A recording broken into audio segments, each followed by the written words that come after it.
Hello दोस्तों, आप सभी को साकेत कोर्स पे स्वागत है। आज हम लोग स्टार्ट करेंगे एक नया सॉफ्टवेयर, वो है रिकर्सन।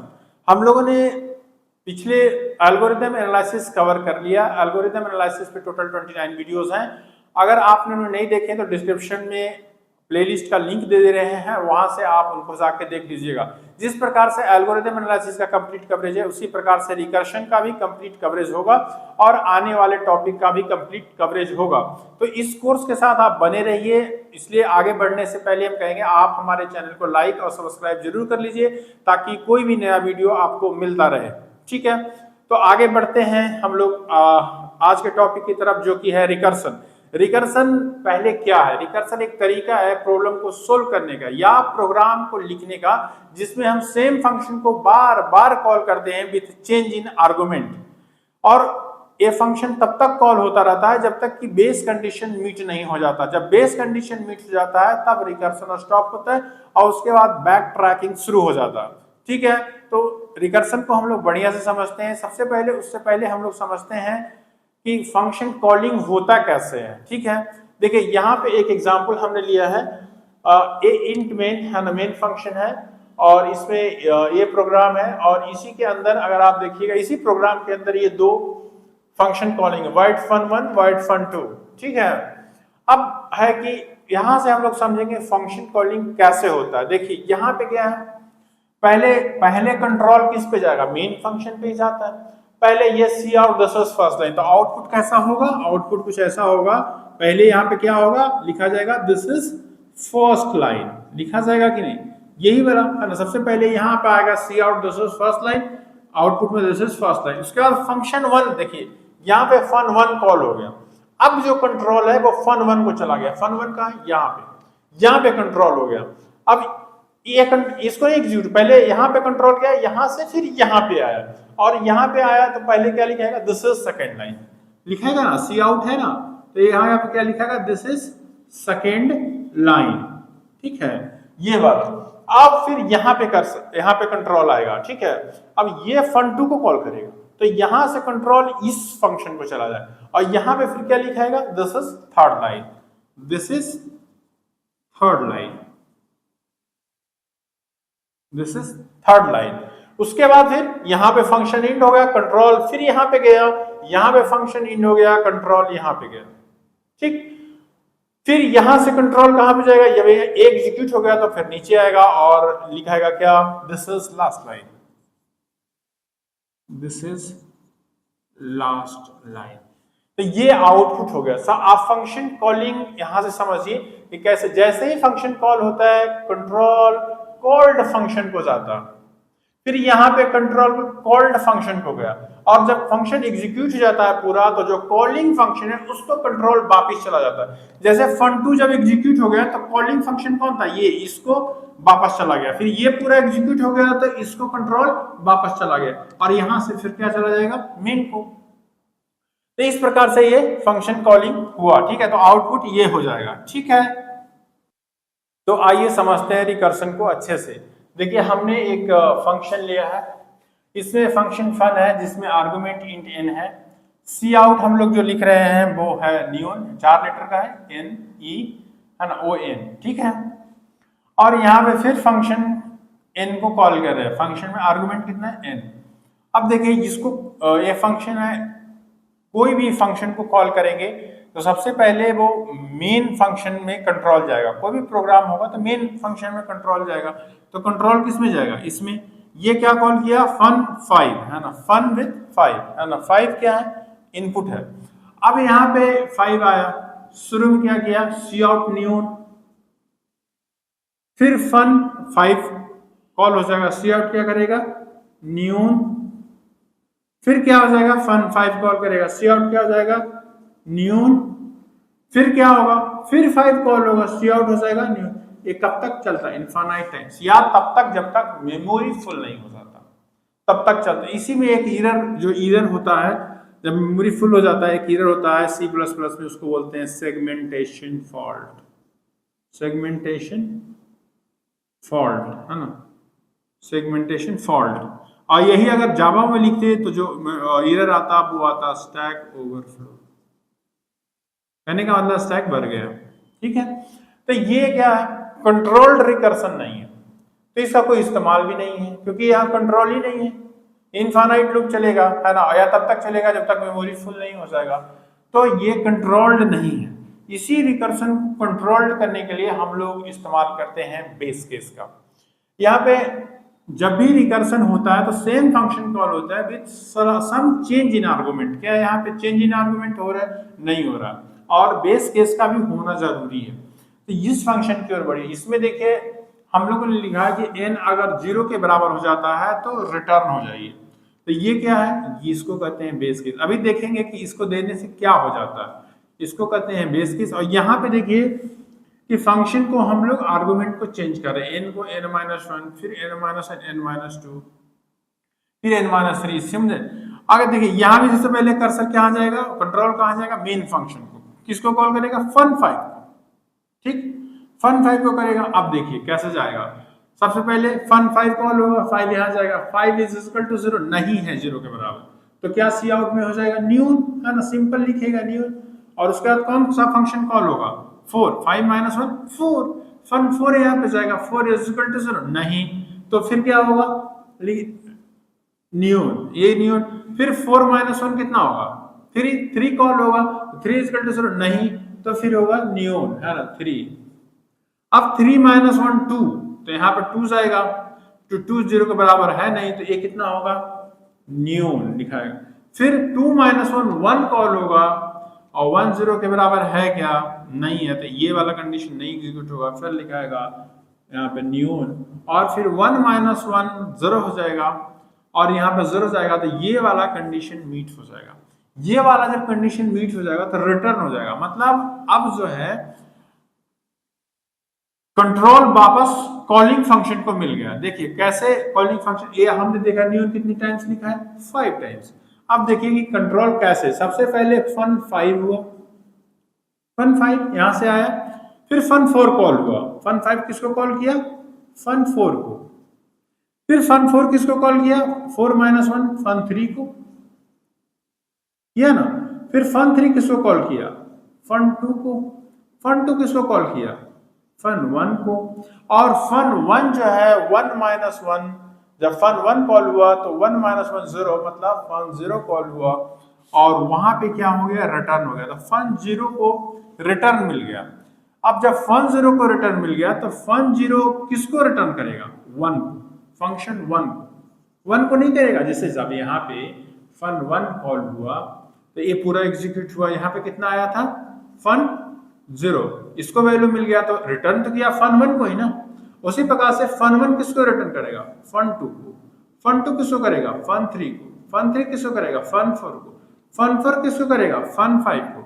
और fun5 जो है सो इसको रिटर्न कर देगा, मेन फंक्शन को, और उसके बाद फिर प्रोग्राम फिनिश हो जाएगा। तो आप समझे कि अगर बेस केस ना होता तो फिर न्यून कितनी टाइम्स लिखाता?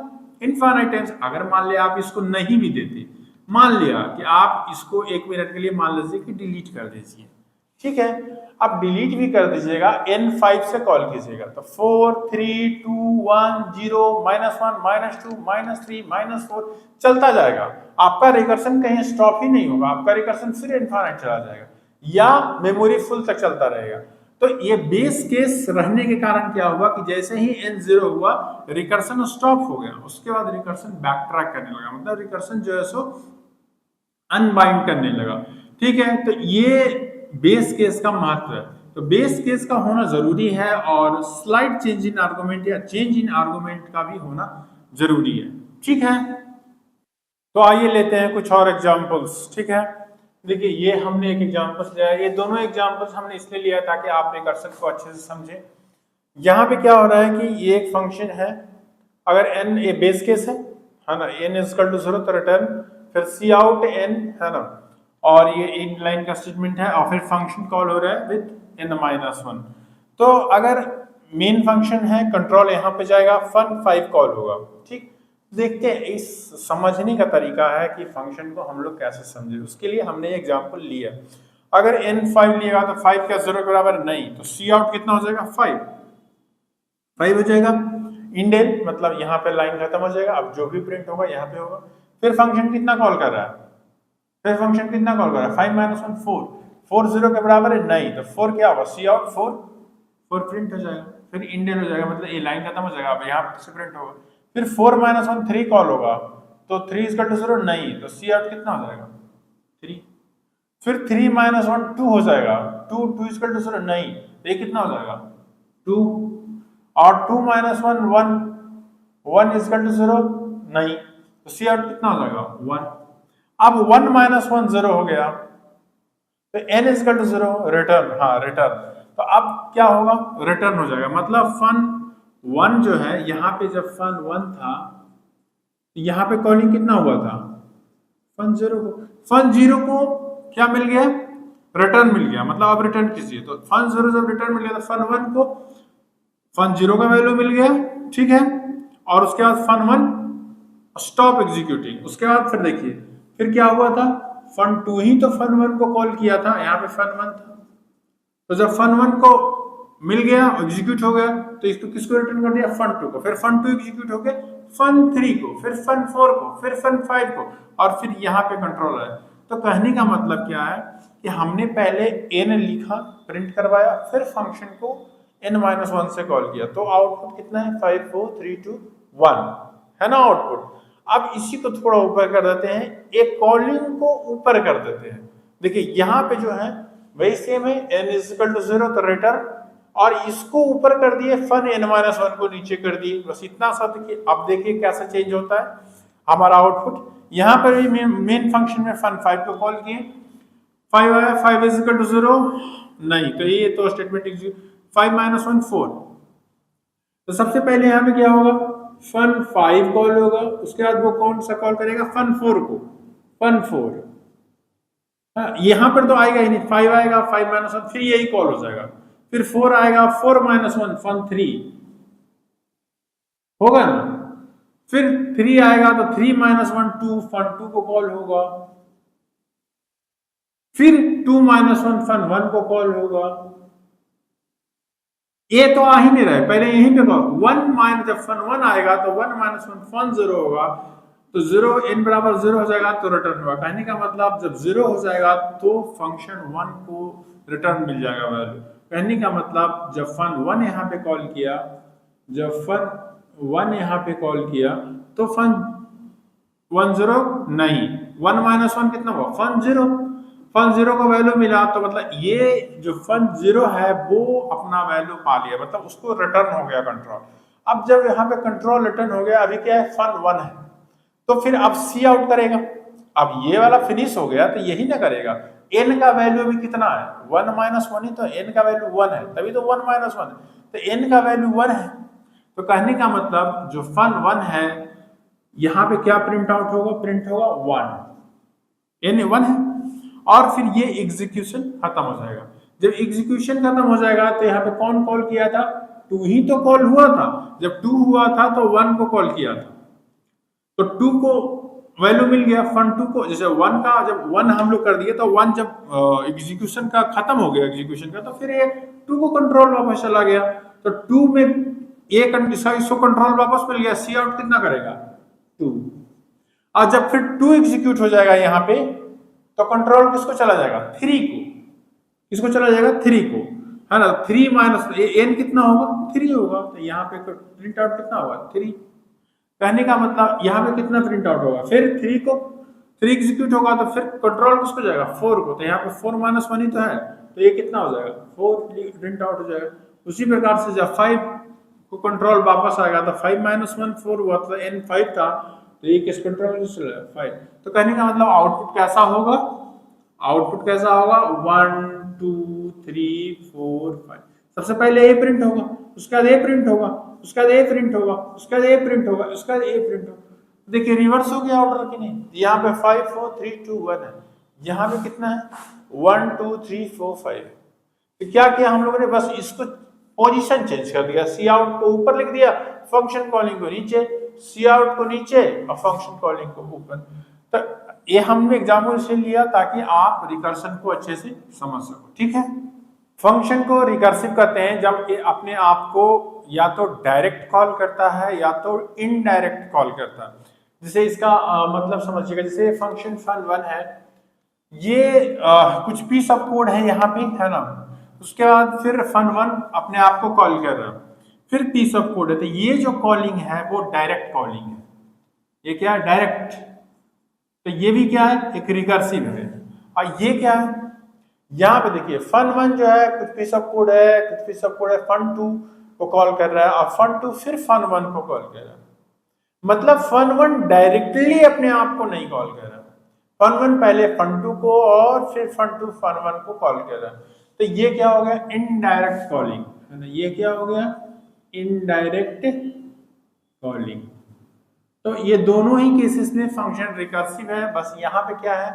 डायरेक्ट कॉलिंग है और यहाँ पे क्या है? इनडायरेक्ट कॉलिंग है। ये ज्यादा इस्तेमाल होता नहीं, ज्यादातर इस्तेमाल जो होता है वो डायरेक्ट कॉलिंग ही होता है। मतलब फंक्शन अपने बॉडी के अंदर ही खुद को कॉल कर लेता है, ठीक है।